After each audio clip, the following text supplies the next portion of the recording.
Hey les amis, j'espère que vous allez bien. J'avais envie de prendre une petite carte des rebelles. Bonjour mes beaux rebelles et belles rebelles.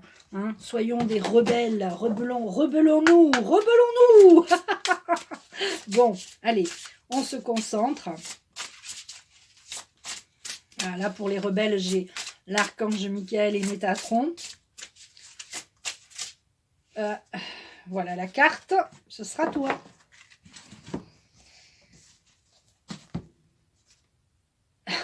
Au-delà de ce qui est normal. Cette carte est magnifique. Alors, j'ai la carte au-delà de ce qui est normal. Rien n'est normal de toute façon en ce moment, pour l'instant. On va regarder cette carte tout de suite.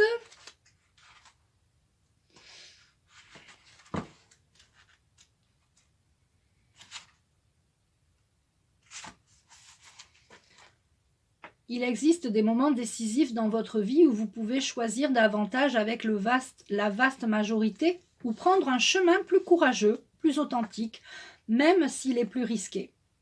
La vie est bien trop ennuyeuse quand on a confiance qu'en la science et la logique et qu'on ne laisse aucune place à la magie et au mystère.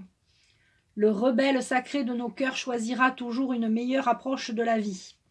Vous vous approchez d'un de ces moments où vous devez choisir.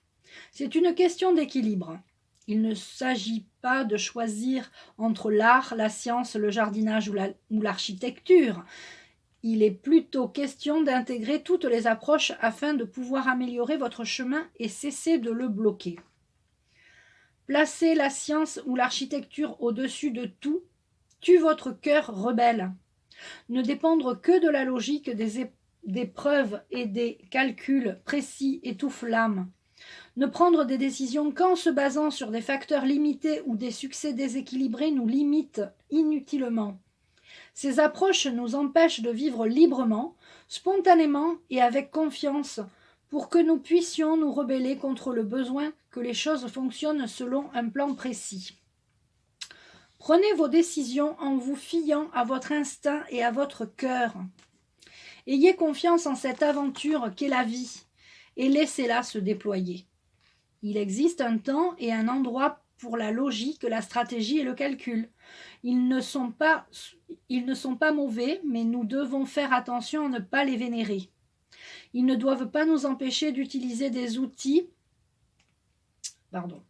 Ils ne doivent pas nous empêcher d'utiliser des outils moins rationnels, mais tout aussi précieux. L'intuition, les sentiments et toutes les choses que vous connaissez sans savoir pourquoi vous les connaissez. Cette énergie créatrice et inspirante qui vient du cœur n'est ni logique ni basée sur la raison, mais elle est tout de même très précise.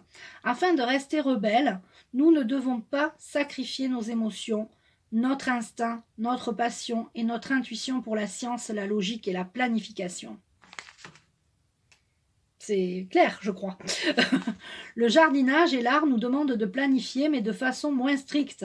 Cela nous demande néanmoins de prendre du temps, de nous reposer sur des méthodes fiables et de nous préparer. Créer demande une certaine dose de connexion intuitive, de réceptivité et de confiance pour pouvoir cultiver un jardin abondant et magnifique et créer un art guérisseur. Restez ouvert à l'approche intuitive de votre vie, de votre travail, ainsi de votre créativité et de votre voyage spirituel. L'approche intuitive peut être comparée à la méthode d'un artiste ou d'un jardinier. Tout obéit à un sens et à un plan plus ou moins rigide, pas besoin de contrôler la situation. Nourrissez une idée afin qu'elle puisse porter ses fruits. Vous pouvez sentir de la pression autour de vous, ou de votre propre nature conditionnée qui vous pousse à faire les choses selon les règles, à respecter un délai ou à avoir un plan de stratégie commerciale conçu selon les règles de la majorité. Je ne sais pas si vous comprenez tout ce qui est dit dans cette... Je pense que vous comprenez parce que là on est en plein dans ce que la confiance en soi pour prendre une décision. Je ne vais peut-être pas tout vous lire parce qu'il y a beaucoup à lire. Je vais peut-être vous lire le processus de guérison. Dites à haute voix, j'appelle l'amour inconditionnel et demande au Créateur universel de reconnaître la grâce de mon cœur afin que je puisse m'élever au-dessus de l'étroitesse d'esprit et utilisez avec amour le meilleur de ce que la culture humaine peut offrir. Par ma volonté qu'il en soit ainsi. J'appelle l'amour inconditionnel et demande au Créateur universel de reconnaître la grâce de mon cœur afin que je puisse m'élever au-dessus de l'étroitesse d'esprit et utiliser avec amour le meilleur de ce que la culture humaine peut offrir. Par ma volonté qu'il en soit ainsi. Quand vous comprenez pas quelque chose ou quand vous ne savez pas ce qui se passe, faites confiance à votre cœur, à votre intuition, à votre au-delà de ce qui est normal. Au-delà de ce qui est normal. Voilà, j'ai envie de vous dire, mais éclairez votre lanterne. Quelque part, ben cette carte, elle nous dit d'avoir confiance en son intuition, confiance en soi. Je pense que cette carte, cette vidéo va être le petit bonus pour le soin confiance en soi. Parce que franchement, quand on suit son intuition, on ne se trompe jamais. Jamais, on se trompe jamais. Et quand on suit son intuition, ben on se fait confiance, on a confiance en soi.